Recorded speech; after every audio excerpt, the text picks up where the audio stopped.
Assalamualaikum warahmatullahi wabarakatuh. Salam sejahtera bagi kita semua. Halo rekan-rekan mahasiswa Universitas Terbuka, apa kabar? Semoga sehat selalu ya. Pada pertemuan sesi pertama kali ini, saya akan membahas mengenai pengertian komunikasi inovasi. Mempelajari tentang inovasi dalam komunikasi ini akan membantu Anda memahami bagaimana ide dan inovasi menyebar melalui suatu populasi. Pengetahuan ini dapat diterapkan ke banyak bidang termasuk pemasaran, kesehatan masyarakat, dan pendidikan. Anda dapat mempelajari bagaimana inovasi menyebar melalui suatu populasi dari waktu ke waktu, dan bagaimana berbagai faktor mempengaruhi tingkat adopsi. Komunikasi inovasi merupakan proses bagaimana suatu inovasi disampaikan kepada individu pada suatu sistem sosial, masyarakat, perusahaan, organisasi, lembaga sosial, para pemangku kepentingan, dan lain-lain. Alfred Roger mendefinisikan difusi inovasi sebagai the process by which innovation is communicated through certain channels over time among the members of social system. Dengan kata lain, difusi merupakan suatu proses ketika inovasi dikomunikasikan melalui beragam saluran untuk jangka waktu tertentu pada suatu sistem sosial. Keberhasilan adopsi dari inovasi atau difusi inovasi bergantung pada karakteristik inovasi, saluran komunikasi, waktu, dan sistem sosial. Elemen-elemen dari sistem komunikasi inovasi meliputi informasi tentang inovasi, partisipan komunikasi inovasi yang terdiri atas sumber dan penerima inovasi, saluran informasi tentang komunikasi, serta situasi tempat komunikasi inovasi itu berlangsung dan tujuan atau dampak dari komunikasi inovasi. Dalam situasi kehidupan nyata, kemampuan adaptasi budaya memainkan peran yang sangat relevan dimanapun teori tersebut diterapkan. Adopsi inovasi merupakan suatu proses mental atau perubahan perilaku, baik berupa pengetahuan, sikap, pada diri seseorang sejak ia mengenal inovasi sampai memutuskan untuk menerapkan inovasi tersebut.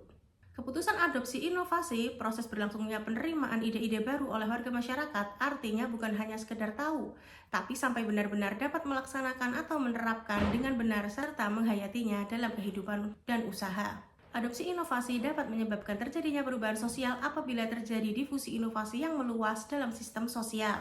Lebih lanjut, Roger mengidentifikasi mekanisme teori difusi inovasi melalui 5 tahap berikut. Pengetahuan atau knowledge.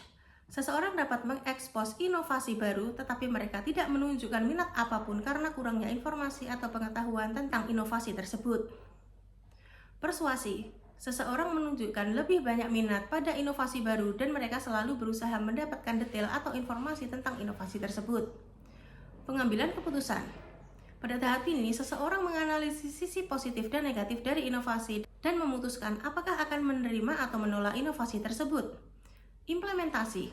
Seseorang melakukan beberapa upaya untuk mengidentifikasi ketergantungan inovasi dan mengumpulkan lebih banyak informasi tentang kegunaan inovasi, kemudian masa depan dari inovasi tersebut. Konfirmasi.